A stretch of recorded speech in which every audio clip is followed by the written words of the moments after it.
Howdy folks, you're watching Deuce. Ever since I got into the suppressor game, here's my 322 suppressors, I have been told time and time again that a dirty suppressor is quieter than a clean suppressor. I have never seen anyone test this, and I'm going to do that today. So, is a clean suppressor louder than a dirty suppressor? Now, to test this, I have one monocore suppressor.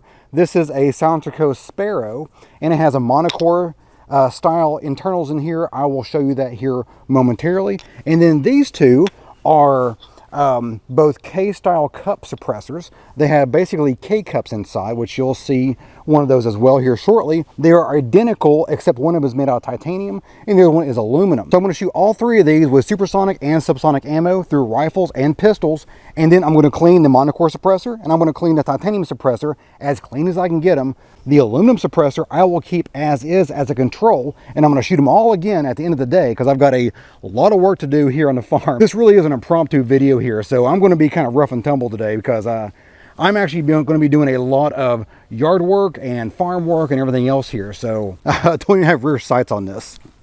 That's okay, I'm not trying to hit anything, I'm just trying to make some noise. Okay, well that was supersonic ammo out of a unsuppressed barrel. And first of all, the Sparrow. I'll be doing 3 rounds. Again, this is the supersonic, so there will be a sonic crack of some sort. That's just the nature of the game.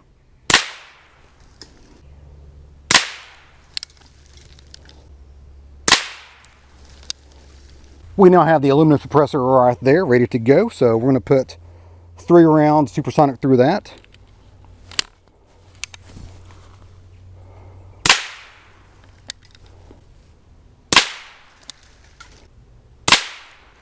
And now the titanium suppressor. These all have varying degrees of dirt built up inside and gunk, because 22 is a dirty round to fire through a suppressor. Which is why they all should be clean and cleanable.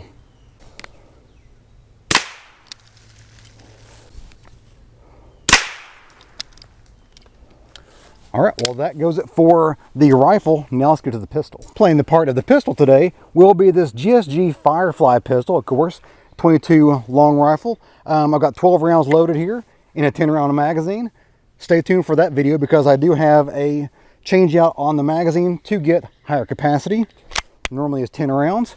First of all, we're going to hit 3 rounds without a suppressor at all for the control there. All right, safety off.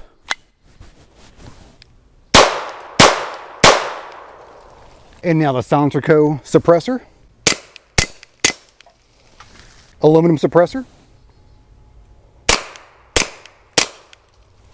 and a titanium K-baffle suppressor. For the subsonic test, I'm going to be using the CCI standard velocity, which is 1,050 feet per second or 1,070 feet per second. Much quieter, and probably wouldn't even need my ears for that. I just realized I don't have enough subsonic ammo for this full test. So we're going to dial it back to just a few rounds for each one now, because I don't know how to count apparently. As a math teacher, forgot how to count.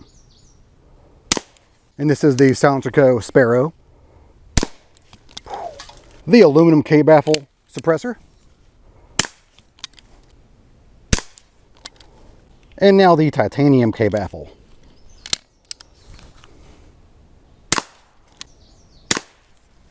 All right, subsonic through the Firefly pistol. I have not shot subsonic through here. I'll just shoot one because again, we're low on ammo now for the subsonic.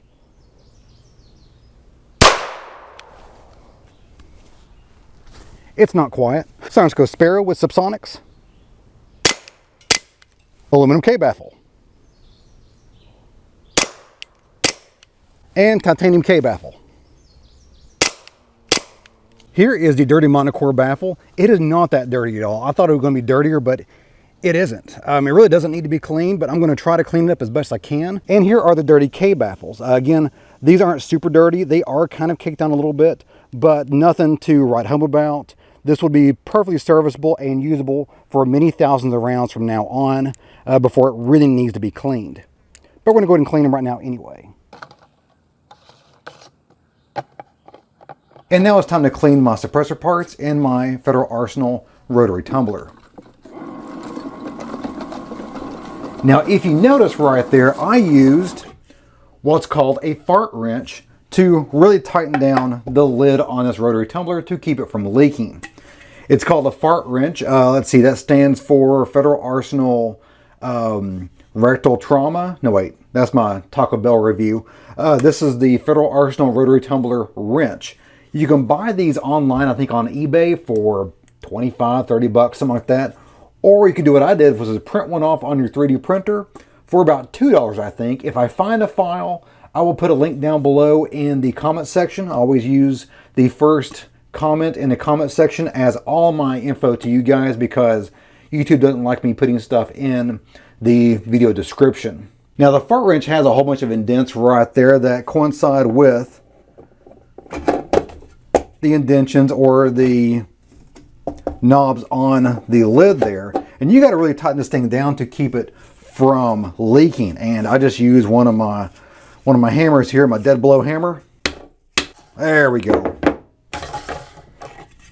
It's just that easy.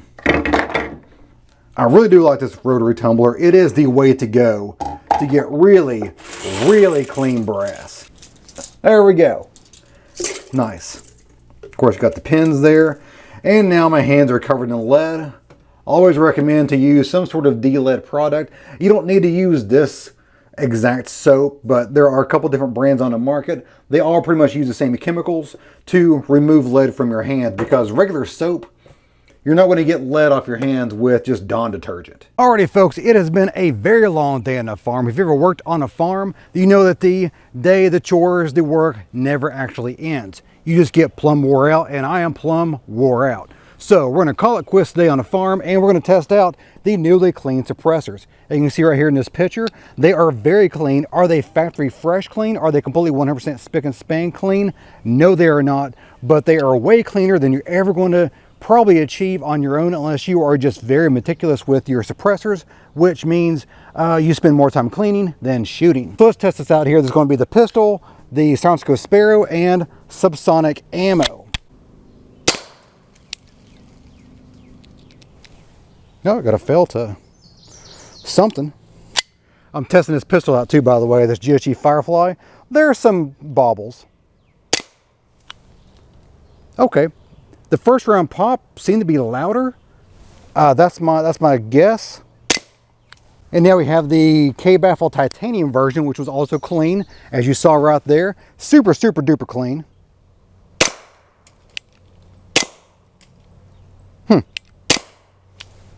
From what I can tell, to the ear, it sounds like there's a more pronounced first round pop, which does make sense. So let's go ahead and go back to the control, which is the uncleaned aluminum suppressor. Uncleaned aluminum suppressor.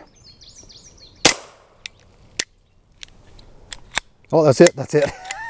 Oh well, we'll never know if that was a first round pop or not. It sounded like the aluminum K-Baffle that was not cleaned had a much lower first round pop, which is interesting. Now, how does that compare with the rifle? So let's go ahead and put some subsonic into the rifle here.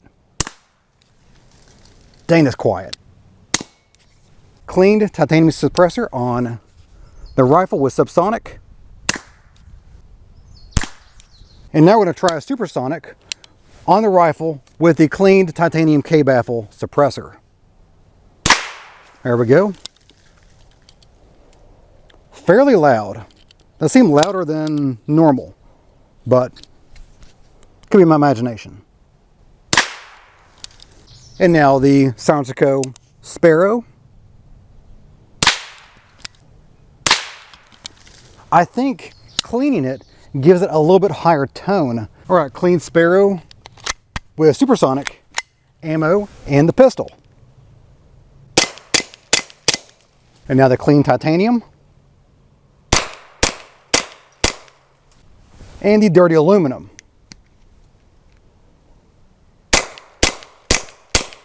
From what I can tell from the ear, from my fairly well-trained hearing as far as suppressors go, I've been playing with them for many years. A clean suppressor may not be any louder, but may have a higher tone.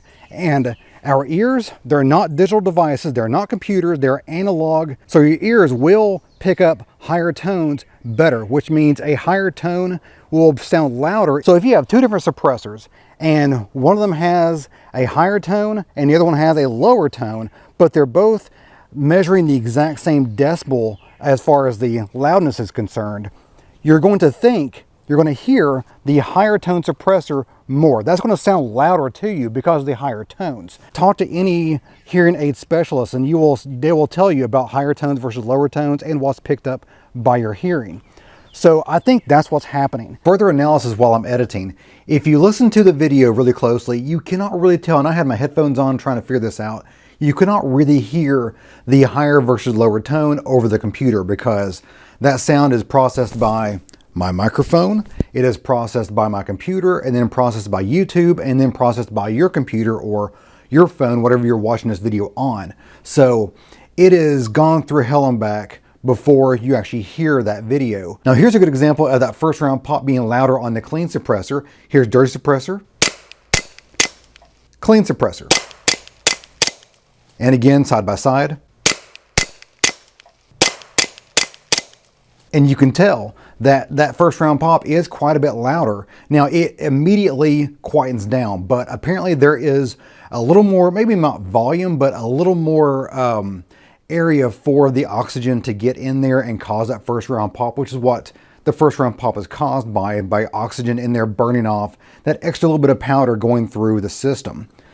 And there's just more of it on a clean suppressor. Now over time that will go away. I'm not sure how many rounds it takes for it to quieten down again to its original quietness before I cleaned it, because I've not shot it much since that video was made. But as I mentioned at the end of this video, it's not really that big of a deal. Now every time I put up a suppressor video when I'm talking about the sound, there's always someone who comments that I should invest in a decibel meter and show those results on screen. If you go on Amazon and you buy something like this, the decibel meter that's $100, $150, what have you, they are junk as far as these are concerned. The app on your phone, also junk. They will not accurately measure a suppressor's sound. They are useless in that scenario. If you use a decibel meter or decibel app with a suppressor, it's going to come up with something crazy like 92 decibels.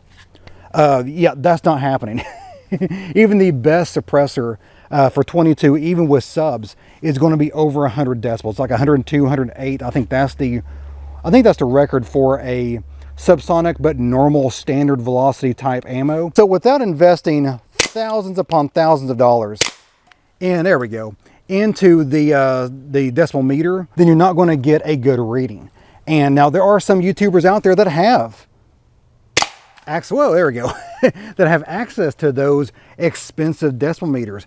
I don't have that. Again, thousands and thousands of dollars. I looked into renting one time, and with the calibration involved and things of that nature, it was still going to be like $700 to rent for a weekend. This is a small homegrown channel, and that's the kind of reviews and the testing you're going to get is from that mentality. So do you actually need to clean your suppressors?